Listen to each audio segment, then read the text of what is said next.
السلام علیکم ورحمۃ اللہ وبرکاتہ۔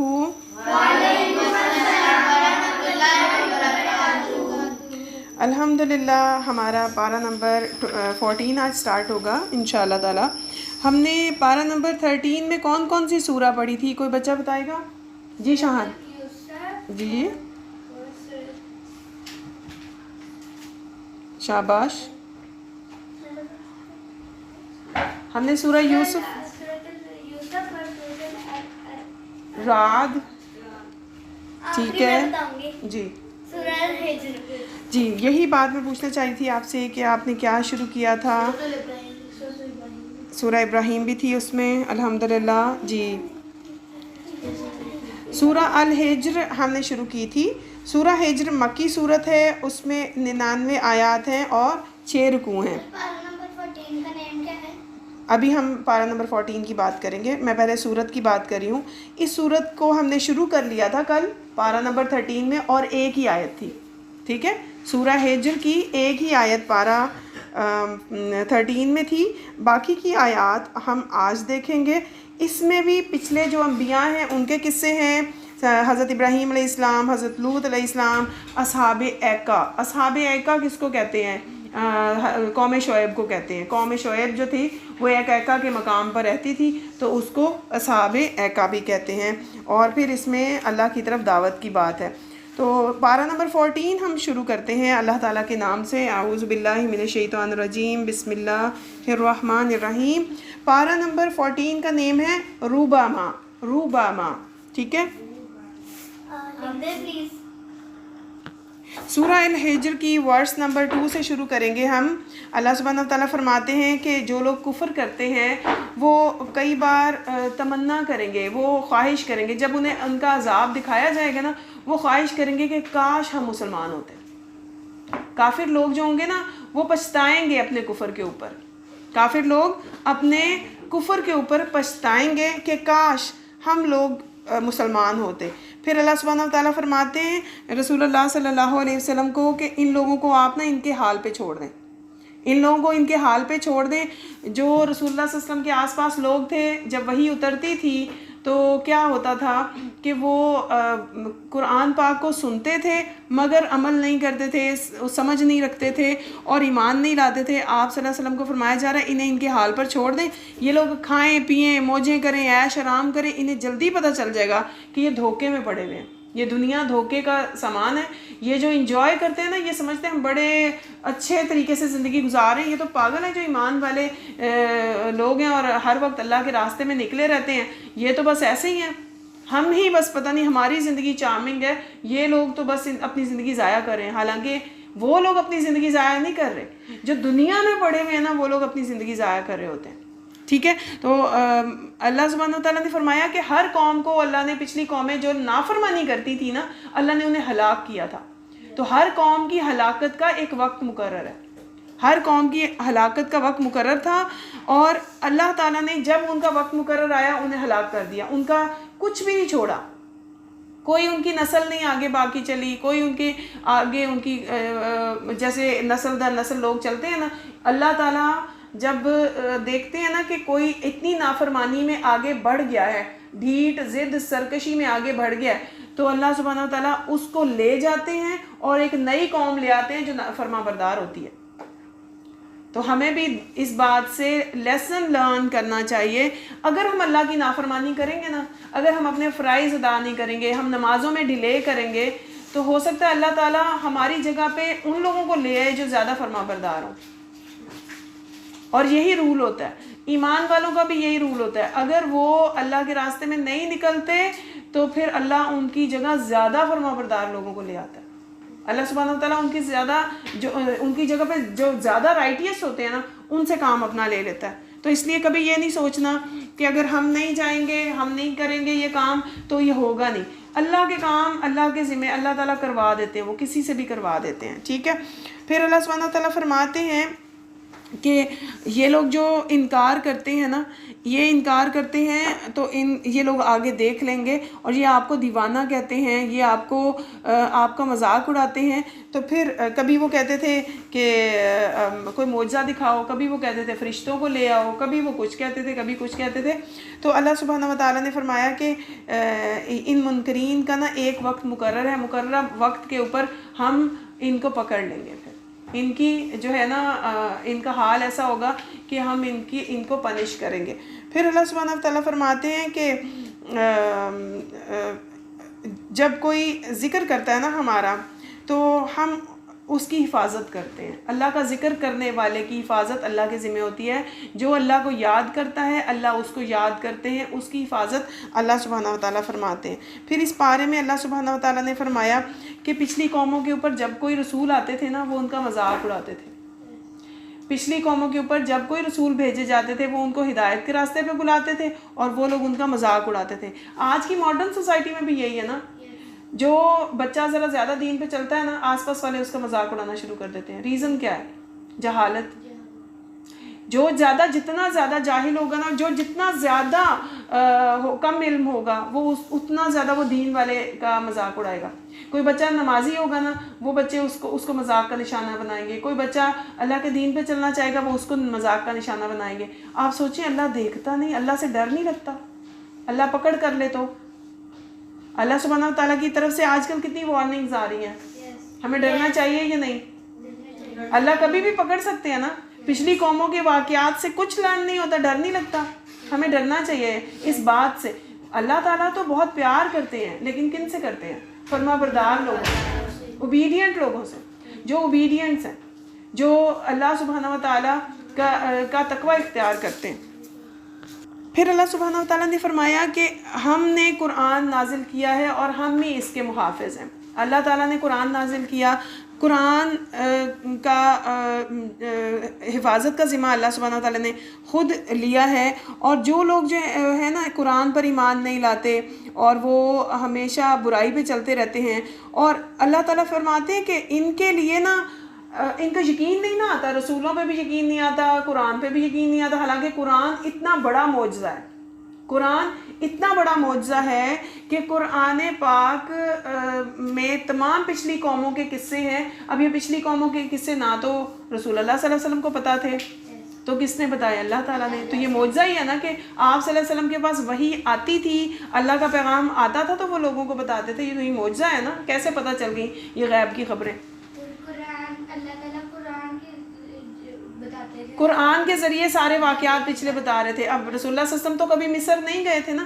حضرت یوسف علیہ السلام کے بارے میں سارا بتایا جا رہا ہے، قوم لوط کے بارے میں، قوم فرعون کے، جو لوگ تباہ بھی ہو گئے تھے ان کے بارے میں بتایا جا رہا ہے. اس وقت کوئی نیوز چینل تو نہیں ہوتے تھے نا. حضرت جبرائیل آتے تھے، حضرت جبرائیل علیہ السلام، اور وہ لے کر آتے تھے سارا جو ریویلیشن ہوتی تھی، قرآن کا حصہ ہوتا تھا. تو اللہ سبحانہ و تعالیٰ فرماتے ہیں کہ اس قرآن کے محافظ ہم ہی ہیں. اگر یہ قرآن سے انکار کرتے ہیں تو یہ رسولوں کا بھی اقرار نہیں کرتے، قرآن سے بھی انکار کرتے ہیں. ان کو ثابت کرنے کے لیے نا اگر ہم ادھر سے سیڑھی لگا کے آسمان تک سیڑھی بھی لگا دیں نا اور یہ جا کے آسمانوں کو بھی دیکھ لیں تب بھی یقین نہیں کریں گے.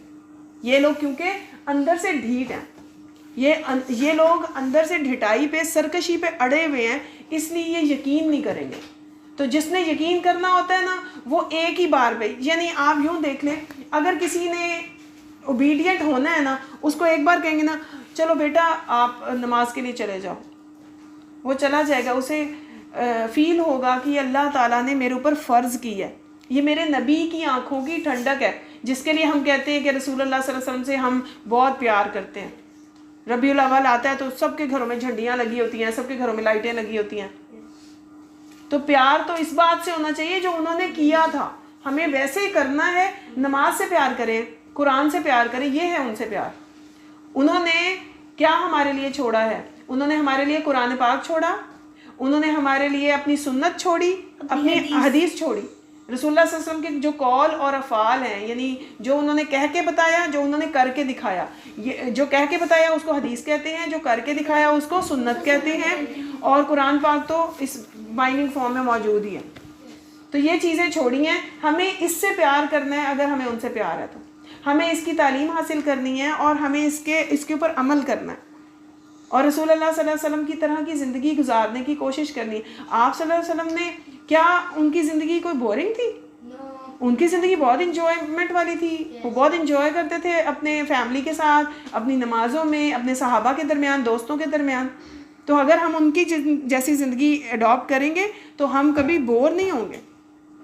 ہم آج کی دنیا میں رہتے ہوئے بھی کہہ دیتے ہیں نا ہم بہت بور ہو رہے ہیں، تو مسلمان مومن تو کبھی بور نہیں ہوتا، کیونکہ وہ نماز سے فارغ ہوتا ہے تو ذکر کرتا ہے، ذکر سے فارغ ہوتا ہے تو دوستوں کے ساتھ ہوتا ہے، اگر وہ اپنی فیملی کے ساتھ ان کے حقوق ادا کر رہا ہوتا ہے، وہ کبھی حقوق اللہ پورے کر رہا ہوتا ہے، کبھی حقوق العباد پورے کر رہا ہوتا ہے، کبھی وہ علم حاصل۔ تو یہ تو جو مجالس ہوتی ہیں یہ تو جنت کے باغ ان کو کہا جاتا ہے۔ ذکر کی مجالس کو جنت کا باغ کہا جاتا ہے، ذکر کی مجالس کو جنت کا باغ کہا جاتا ہے، یعنی یہ جو آپ کی کلاس ہوتی ہے، یہ ذکر کی مجلس ہوتی ہے، اس کو جنت کا باغ کہا جاتا ہے۔ جنت کا باغ کیوں؟ کیونکہ اس میں تسبیح، اللہ کی حمد بیان کی جاتی ہے، اللہ کی توحید بیان کی جاتی ہے۔ تو اللہ سبحانہ و تعالیٰ کی توحید بیان کی جاتی ہے، تو جو چھوٹے بچے ہوتے ہیں، جو بڑے بھی، دل میں استغفر اللہ، سبحان اللہ، الحمدللہ، لا الہ الا اللہ، اللہ اکبر ذکر کرتے رہا کیجیے، کیونکہ فرشتے موجود ہوتے ہیں، آپ کے اس سے رینکس ہائی ہو جائیں گے۔ اور جنت میں جانے کے لیے ہمیں ہائی رینکس چاہیے، تو ہمیں اذکار بہت زیادہ پڑھنے چاہیے، ٹھیک ہے؟ تو پھر یہ والی بات اذکار والی یہ بات ہے کہ آپ جب بیٹھے ہوتے ہیں نا، آپ چاہے ہوم ورک کر رہے ہوں، چاہے کلاس میں بیٹھے ہوں، تو آپ کے کان سن رہے ہیں نا، زبان تو فارغ ہے نا، تو آپ دل ہی دل میں پڑھا کریں، اللہ اکبر، سبحان اللہ، الحمدللہ، لا الہ الا اللہ، اللہ اکبر، دل میں پڑھیں، کیونکہ جو دل کا ذکر ہے وہ ڈائریکٹ اللہ تعالیٰ سنتے ہیں۔ دل کا ذکر ڈائریکٹ اللہ تعالیٰ سنتے ہیں، اس پہ کوئی اور اینجل نہیں سن رہے ہوتے، وہ کوئی انسان نہیں سن رہا ہوتا، اس کا گواہ کون ہوتا ہے؟ اللہ تعالیٰ۔ تو آپ کے لیے زیادہ خوشی کی بات ہے نا کہ ڈائریکٹ جو ذکر کا گواہ بن گیا، کون بن گیا؟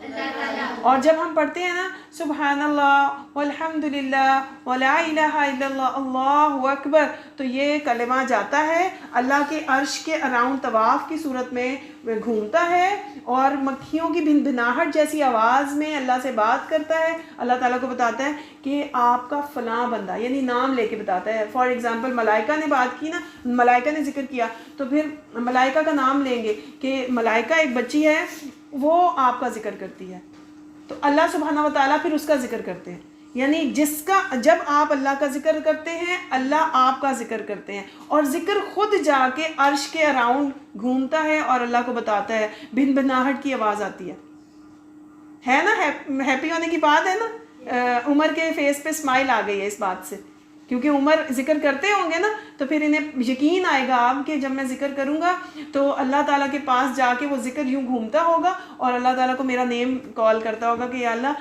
عمر ایک بچہ ہے، وہ آپ کا نام لے رہا تھا، آپ کا ذکر کر رہا تھا۔ تو اس لیے ہمیں مارننگ میں بھی 100 ٹائمز اس کو پڑھ لینا چاہیے، نمازوں کے بعد 33 ٹائمز پڑھنا چاہیے، اور اس کے بعد ہمیں سوتے وقت بھی پڑھنا چاہیے۔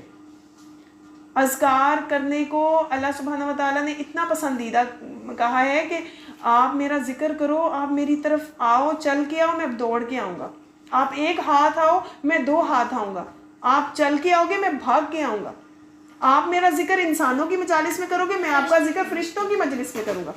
اللہ کے واسطے فرشتے بیٹھے ہوئے ہوں گے نا، اللہ آپ کا ذکر فرشتوں میں کر رہے ہوں گے، کیونکہ آپ یہاں پہ اللہ کا ذکر کر رہے ہیں۔ الحمدللہ۔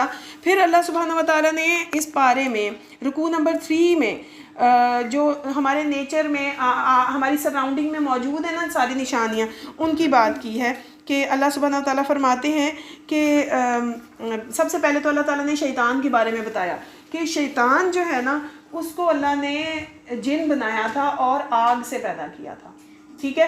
اور جب وہ نا ٹو میں لگا رہتا ہے، وہ چاہتا ہے کہ مجھے نا خبریں پتہ چلیں آسمان پہ کہ فرشتے جو ہے نا اب آگے کیا کرنے والے ہیں۔ فرشتے تو اللہ کے حکم سے قدم اٹھاتے ہیں نا، اللہ کے حکم سے۔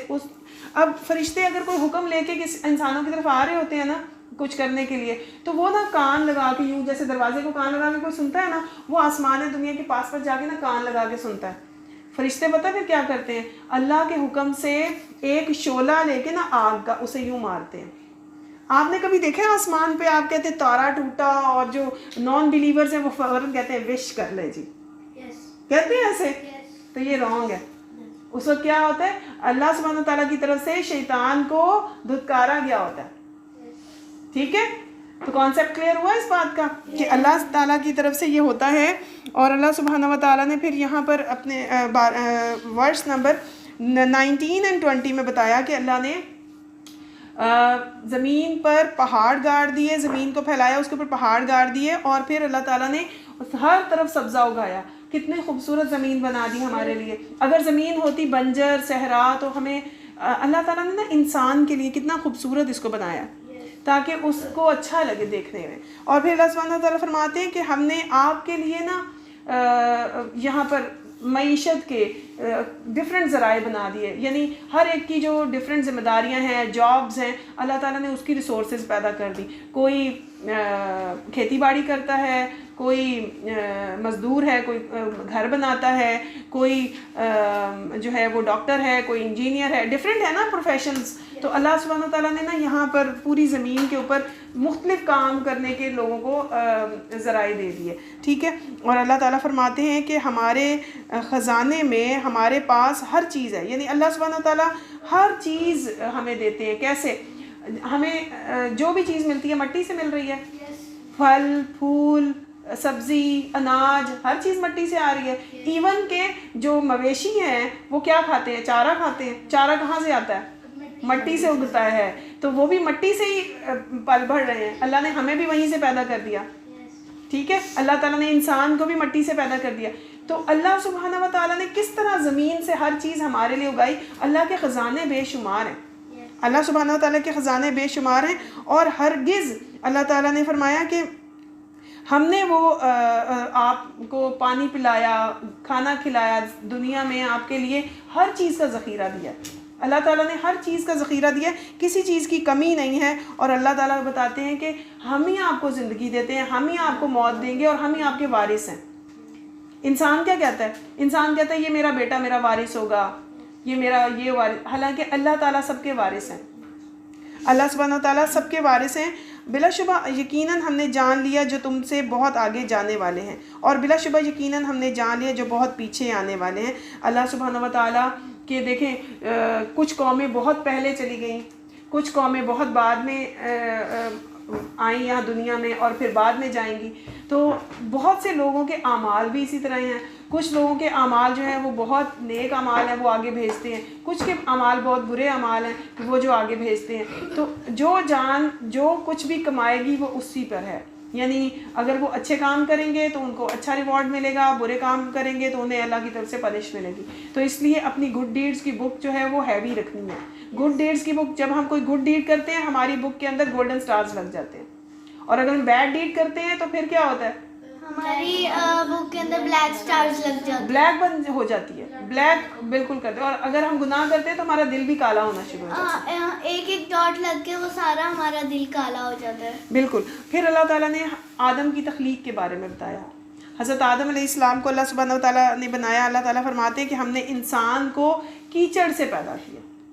جب مٹی کو گوندا جاتا ہے وہ کیا بن جاتی ہے؟ کیچڑ بن جاتی ہے, مڈ بن جاتی ہے. اللہ تعالیٰ فرماتے ہیں کہ ایسی مٹی جب وہ سوکھ جاتی ہے تو وہ بجنے لگتی ہے.